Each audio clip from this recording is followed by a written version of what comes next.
That is so cool.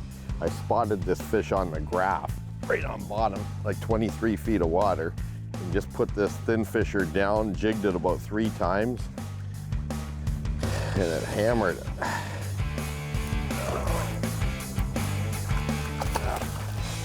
All right, that was just too cool. Sight fishing, flat, sunny day, catching walleyes.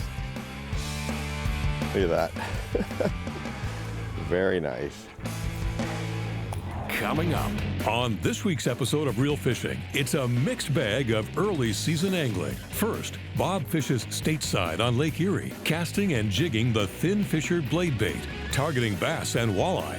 Then, Bob heads north to Ontario's Muskoka region, fishing with tournament angler Dave Kennedy, trying a shallow water pattern for catching lakers around lake-fed river mouths in the spring. Wow. Here we go. That is a fish of a lifetime right there. Wow, that thing is a monster. They fight hard, don't they? Look at that magnificent fish. The size of that fish. There it is again. The color is incredible. Oh, there we go. The Real Fishing Show with Bob Izumi. Big old Great Lakes smallmouth. That is a big rainbow trout, Chris. Nice double header. Whoa. Nice jump. Yeah. All right. That is a monster smallmouth. Man, that is so cool. Another one, there we go. The biggest pike I've ever caught. Look at that chunk. So that's what we're talking about. Real Fishing is sponsored by Mercury, #1 on the water, and Tim Hortons. On the Real Fishing Show, we make catching fish like this a possibility. Okay. You know, it's so funny because what you want to do is tickle this blade bait, this thin fisher, just on the bottom. Oh, good, another walleye. That's a nice one there. Whoa, baby. I can't believe how hard they're fighting. And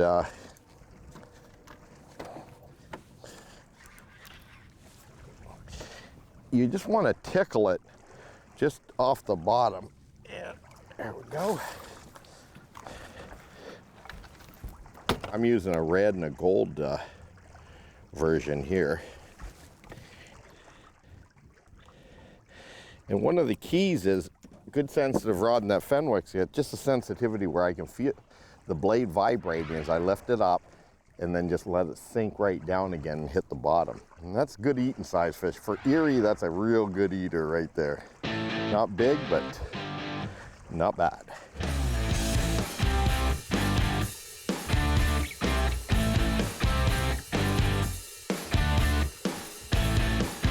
Oh man. Oh, that's cool. Mr. Smallmouth. Whoa. Big fat fish, they like to wallow around. And that one was just wallering. That's so cool. Boy, they are fat. Look at that, the belly on those things. That's very typical of these early season fish. Is they are definitely, these are pre-spawn fish that are down there, and you got the walleyes mixed in. Some of the walleyes are done spawning, some are just in the middle of spawn, and it's just early season fishing, man. Aggressive fish. Look at that rod. When we return, there's more blade bait action on Erie. Stay tuned. Bass rods. Let's take a look down under with this week's Fish Eye View, sponsored by Mercury, #1 on the water. From an underwater perspective, it's incredible to witness the number of fish that hit and spit baits. In fact, this behavior is more common than fish that take and swallow. Worse yet, there are truly fussy characters out there, determined to stretch this annoying habit to the limit. Little wonder we miss on so many strikes. In most cases, fish are actually executing a taste test. This is most prevalent when presented with something not a precise copy of real food. Real or not, factor in human scent and they'll turn their nose up at you. When filming, we always add liquid scent. With that, most will take hold stubbornly. Then again, we've seen others that initially test scented bait before committing to it. What this demonstrates is the importance of never setting hook on that first tap. Instead, wait until your line tightens up following any preliminary sampling. During our filming, we frequently encounter genuinely picky specimens that reject one scent, then swallow the very same bait but served up in a different flavor. Yes, fish do have a palate. To guarantee success, we blend several variations together to cover the whole spectrum. When you offer up a smorgasbord of flavors, you'll please those discriminating gourmets every time. Oh, there we go. Oh man, that's so cool when you can spot them right on the graph. Oh, a little smallmouth. Oh, there's another one down there too you can see. So there's a fish down there. And I get this little guy on. New York has a law there where they have a season in May where it's catch and release, and you can catch as many as you want, but opens up first part of May. But you can also keep one, I believe, over 20 inches. But I just like to catch them and release. Look how fat that thing is. It's just sort of pinched in. It's kind of warped.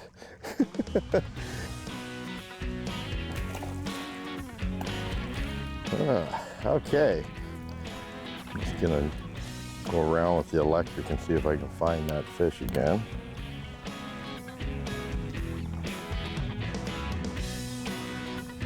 Oh, there, we're coming up on one. There it is right down there. You can see there's a rock and there's a fish right beside it. Come on, baby. They don't always hit, but I'll tell you, I really like to call it just high percentage fishing. You know, when it's flat calm like this, if you mark one, you should really just drop down on it and just, you know, work that fish for a minute or two, because sometimes you got to put it right in their face to hit.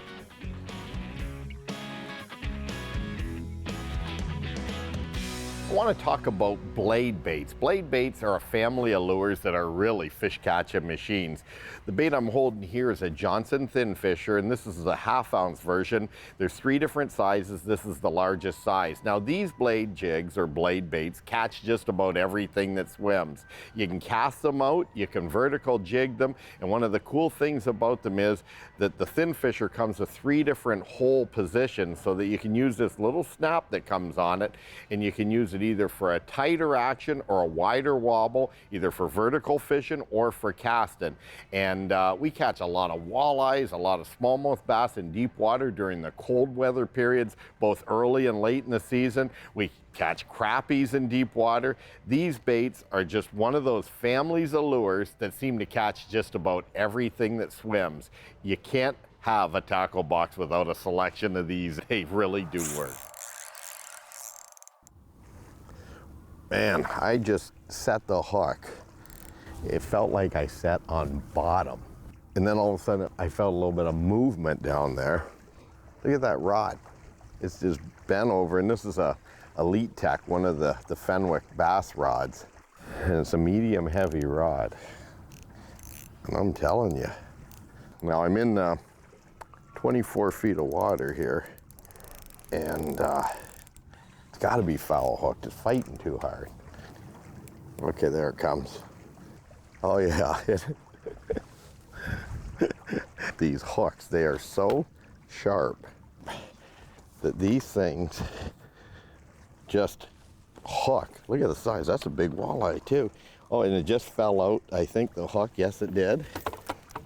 The Thin Fisher fell out, and there we go. Mr. Walleye. All right. That's a nice one right there.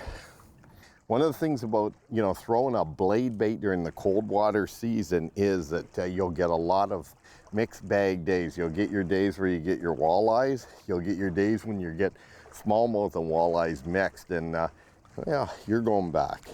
If you're a little smaller, you'd be a good eating size. That's just a nice fish there. Come on, baby. Whoa. No problemo. They like to pull and roll around. Head shaker must be a Laker. When we return, stay tuned.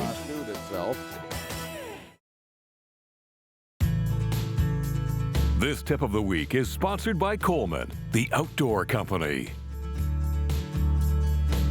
Hey folks, we're talking about, we've got a kitchen on the lake, and I've got Cameron Tate. He's a chef instructor from Winnipeg, and whereabouts do you work at? I work at Patterson Global Foods Institute. It's under Red River College in Winnipeg. You're a friend of Gord Pizer's. We just met last night. This guy has cooked all over the world, and you've been in the Food Olympics. Tell me about that. What is that? The Culinary Olympics is basically every 4 years in Europe. It's the best chefs from all around the world competing against each other. And it's the mecca for cuisine from all around the world. Let's get this stuff going. What do we got? Some lake trout? A lake trout that we just caught this morning, and so I've just cleaned it, put on sort of like this Cajun spice, and we've got a potato hash and some sauteed tomato with red onion, cucumber salad, a little fennel salad, a little tomato relish. I'll tell you what, life does not get any better. All right.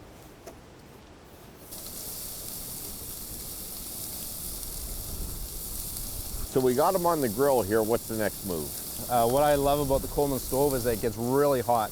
A lot of people don't cook the fish or a lot of the meat essentially on high enough heat. So we've got it skin side down. We're gonna have a really nice crispy skin, sort of on our presentation side.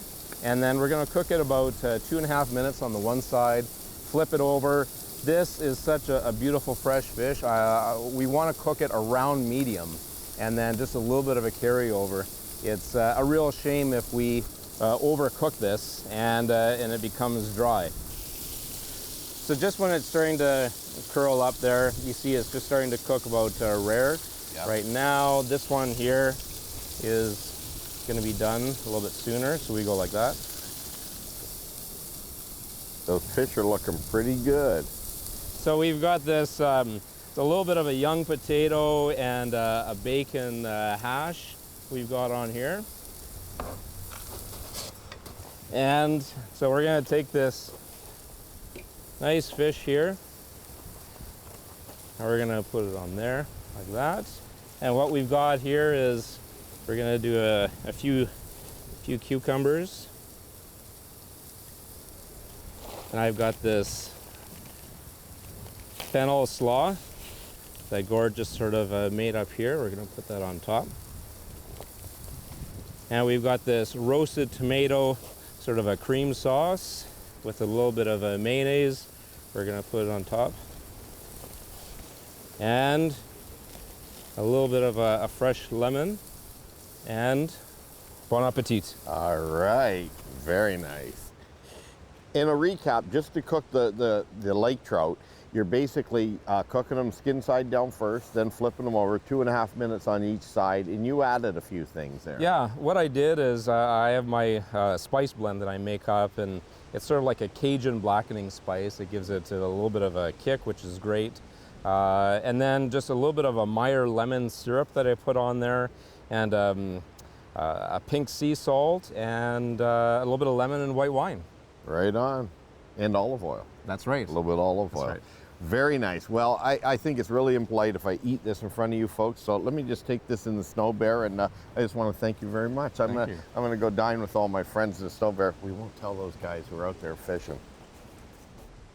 One of the coolest things about what I've done in my whole career is fish bass tournaments. That's what I'm addicted to, and over the last number of years, this guy beside me, Dave Kennedy, has won his share of tournaments, and finally, we share a boat together, Dave, after all these years. I mean, we've known each other for a long time. Yes, it's been a long time coming, and I'm glad we're going to have this chance to fish today. We're up in Muskoka, and what's the pattern for early season? Well, basically, we wait up here until the ice goes out, and as the water warms up and we get a couple warm rains, the smelt start running up the river mouths to spawn.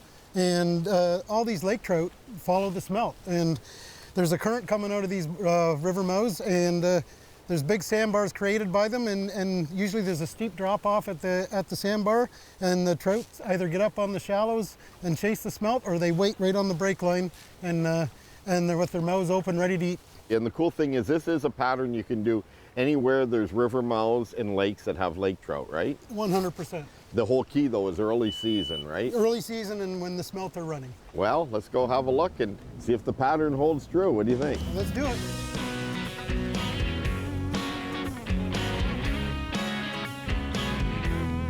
Three-point turn?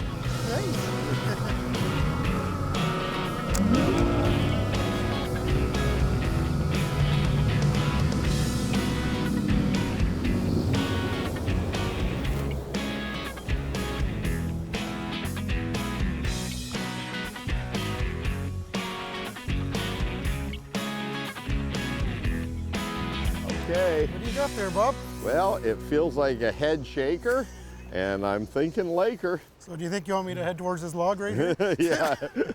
I don't know. I don't have. Oh, yeah, nice look at- fish. Yeah, look at that thing. Nice fish. Oh, baby. All right. You know, I thought I'd go a little different. I actually went with a Havoc beat shot, a little swim bait on here. It's a little ringed swim bait. Oh yeah, look at that thing there. That's a nice fish. Well, they like to pull and roll around. Don't they though? Look at that thing. Got a pretty light rod. This is a medium action Japanese rod, an Abu Garcia Fantasista Regista rod. I'll just lead them towards you. Come on, baby. All right. And nice medium action rod, nice light tip on this, very lightweight. All right, sweet. You're gonna get some lake trout slime on your boat. Okay, and we're gonna release this fish. Just grab the pliers here. Yeah, I used a little gulp darter head jig here. This is the bait right there. Pretty cool. All right. Here you go, Bob. Look at that. All right, sweet. Thank you. Look at that. So that's what we're talking about, ice out Lakers. Let's get a picture. Ice out Lakers. All right. That's a pretty good sized fish. That's about an average size fish for out here. Oh yeah? I'll tell you that. Whoa, awesome. Cool stuff. Well, let's just try and catch another one. Yeah, I just want to take a minute and talk about When we return, Bob talks tackle and technique for this pattern. Stay tuned. Spinning rods.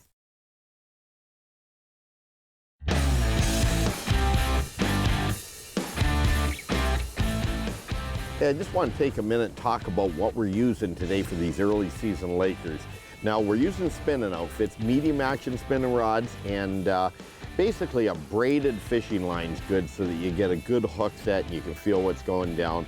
On the outfit that Dave's got up there is a 20-pound trilene professional grade braid line, and I've got 10-pound fire line on this. And one of the things that we're doing is using trilene 100% fluorocarbon as a leader, and these new little leader material, they're 25-yard spools, are handy.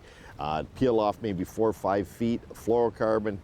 Use a uni knot, tie it onto the end of your braid. And for baits, we're going with something sort of subtle. These fish are keying in on the smelt that are coming in to spawn in these rivers. And so they're, you know, feeding on the smelt that they're either going in or coming out from the spawn. And the good old white power tube, that's a mainstay for lake trout. Doesn't matter if you're fishing open water, hard water, or early spring like we're doing now. And then this little bait here is a gulp darter head, jig head here, and I've got a little boot tail, a swim bait on here, a Havoc beat shad, and these are just two presentations that look like bait fish, look like smelt, and what can I say, cover water and get these actively feeding fish that are in here feeding on the smelt. And I think it's time to rig up and get back at it.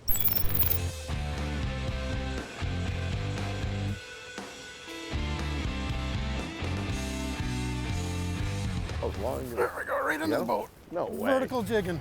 I marked them down on the bottom. Ah, you were doing. I didn't. No, just let you talk away. Oh and yeah, say your you're thing. good. You know, the guy's a legend. I mean, he's won all these tournaments up in, you know, Muskoka and Georgian Bay and all over, and he didn't even tell me he was jigging one under the boat. He is good. I don't think he feels very big though, Bob. It's hard to say. Oh no, there he is. He's a nice sized fish. Yeah, nice Laker. Now, a lot of these fish that you're fishing for, stocked or naturals? Most of them are stocked actually, and there are a few naturals, but you can usually tell by looking at his fin clippings. Oh wow, he swallowed that little white power tube. Yes, eh? sir, he did. Grab the Listen cooler. to him burping away. Yeah, if he could reach in there. These ones are a little longer. Carry a selection of the cudas there just to get it. Can you see in there? Yeah, I'm gonna squeeze the tube. Whoop, he's grunting. He's getting mad. There we go. He's grunting. So if you see, look, see, he's got a fin clipping here. Yep, so He's that's a stocked fish. okay right there. So you see the one fin here and then one here, the gone. All right. I wonder how old that fish is. Probably about 5-6 years at least, eh? At least that, yes. Yeah, maybe even older. I'm gonna get him back in the water there. He wants to go. Nice. Torpedo down. Good stuff. So you marked him on the Lowrance and jigged him up. Yes, we were on the edge of the break and I backed off, and in about 18 feet of water I saw him down there, and you were telling the story, so I just opened my bail and started vertical jigging. Well, it's good that you're listening to every word I say, anyway. I just smile and wave. Oh, you're good, I'm telling you. That's awesome. I got one, I think. Oh, no. Oh, that was a good one too. Fish? No. No, snag. That's a stick, I think. Well, it's been a pretty interesting day, Dave. You know, we'll just keep fishing along here or maybe hit another river mouth, but next time you want to look for early season ice out Lakers, you got to give some of these river mouths a try. Thanks a bunch, eh, man? No problem, it was a blast. Fun to finally fish with you after That's all right. these years. Okay, I got to catch another fish. What do you think? You're up on me by one, so. Wow, it is a TV show. You might not have any by the time we edit it. Yeah, all right. This is a big fish. That is a fish of a lifetime. Well, that is just amazing. Look at that thing. Oh, yeah. Wow. Oh, man. Woo. That was too cool. Oh, man, what a fish.